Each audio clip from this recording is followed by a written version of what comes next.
théorie, on a tous compris le pouvoir du moment présent. Pour ceux qui ont lu ce livre d'Eckhart Tolle, mais même on a compris que c'était important. Maintenant, pour passer à l'action, pour le vivre, ben, c'est pratiquer ce genre d'exercice. La méditation, gachot et autres, ce ne sont que des exercices d'entraînement, hein. La vocation d'un entraînement, c'est de changer d'état.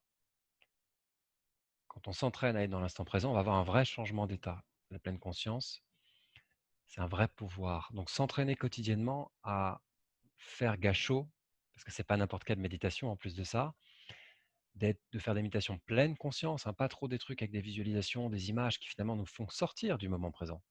Des méditations où on ressent le corps, où la pensée n'a pas d'importance. On n'écoute pas quelqu'un parler, on ne pense pas ou visualise. Ça, c'est d'autres types de méditations qui ont aussi leur importance, bien sûr. Mais là, dans l'objet de cette méditation particulière, c'est de ressentir le corps.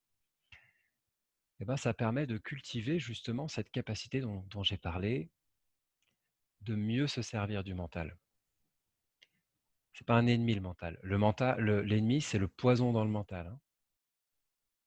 Quand on fait ce genre d'exercice, on va épurer le mental, on va lui donner moins d'importance. Et quand on va devoir s'en servir, il y a plein de moments, il faut s'en servir. Faut faire ses comptes, si vous faites vos comptes sans vous servir du mental, vous êtes très fort. Si vous êtes habitué à utiliser votre mental, plutôt que ce soit lui qui vous utilise, bah là, vous allez aller vivre des choses fabuleuses. L'atelier devait être sur la frustration et le lâcher prise, mais le meilleur exercice pour lâcher prise, c'est la méditation. Parce que le but, c'est d'avoir aucun but. Mais là, on fait. Quand on n'arrive pas à lâcher prise, c'est qu'on a envie de faire, faire, faire. Et c'est le moment de ne plus faire. Oui, mais on est tellement tendu que c'est la seule chose qu'on est incapable de faire, de ne pas faire. Eh bien, faites de la méditation. Faites, concentrez-vous, soyez attentif à sentir le corps. Entraînez-vous à n'avoir aucun objectif le temps de la méditation. Rien que ça. Ça va être très, très puissant. Très, très puissant. Steve Taylor, je ne connais pas, Jacqueline. Tu me diras qui c'est. Donc voilà, c'est vraiment très, très fort. Et en fait, explorer le corps est dans l'instant présent. Il n'y a que le corps qui est dans l'instant présent. Les pensées, c'est un autre domaine, c'est une autre dimension et heureusement qu'on pense. Moins on pense, mieux on pense. Et mieux et plus on est capable de décider de l'utilisation de notre mental, mieux on va s'en servir. Ça va devenir un outil super bien pour notre développement personnel. Quand c'est le mental qui décide pour nous, c'est compliqué. C'est imaginer qu'on a une voiture qui répond plus sur l'autoroute. Un peu la panique. Ça, c'est le mental quand on n'arrive pas à s'en servir. Donc, je vais vous inviter à vraiment faire ces exercices. Gachot, si vous le faites en plus de votre pratique du Reiki, vous allez voir des améliorations dans votre pratique du Reiki, hein, vraiment, sur tous les plans.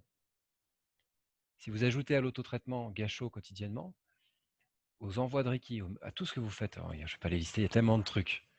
Gachot, si vous faites Gachot régulièrement, vous allez voir des changements. Parce que pendant l'autotraitement, quand ça va s'emballer là-haut, vous allez être capable de rediriger votre attention sur le Reiki en vous.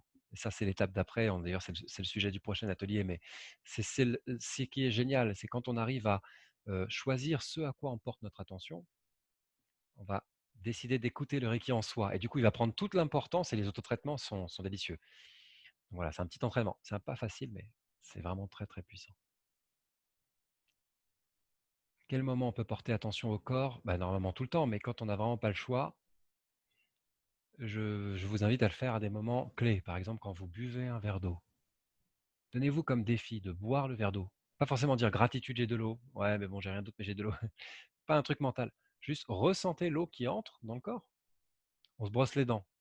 Allez, un petit défi. Vous le faites au moins 2 fois par jour. J'espère pour vous. Faites pas comme moi, je ne l'ai pas toujours fait, je le paye aujourd'hui d'ailleurs. Mais ressentez la brosse à dents, juste ça. Si vous le faites en fait tous les jours, à un moment donné, vous allez adorer vous brosser les dents, hein. Ce sera aussi bon que ces exercices qu'on a fait de respiration, parce que vous allez juste sentir le corps. Quand on va se coucher, alors un très bon exercice, ça c'est Eric Barré qui me l'avait donné, j'écoute beaucoup ses stages et ses ateliers. Il m'avait dit ça, il m'avait dit, la nuit, quand on se couche, on n'a plus besoin de penser à sa journée, c'est fini, ça sert à rien. Il a raison, pas facile, mais il a raison. Il disait, ressentez la couette au-dessus de vous, ressentez le matelas en dessous de vous, et essayez de vous endormir dans la conscience du corps. Vous allez bien dormir déjà, et vous allez quitter cette dimension, hein, il y a encore des changements qui se passent la nuit, dans la conscience du corps. Et au réveil, faites pareil. Si vous faites des intentions pour la journée, je ne sais pas si vous le faites, c'est un exercice qu'on peut faire, moi je trouve ça sympa, je le fais au matin. Mais faites-le et donnez-vous un temps juste pour ressentir le corps, juste ça. Ça va juste démarrer la journée sur une méditation pleine conscience. Quand vous mangez une pomme, mangez une pomme. Faites pas refaites pas votre histoire en décidant tout ce que vous allez dire aux gens que vous avez pas réussi à leur dire jusqu'à présent. Juste, croquez quoi. Des petits exercices de pleine conscience. OK?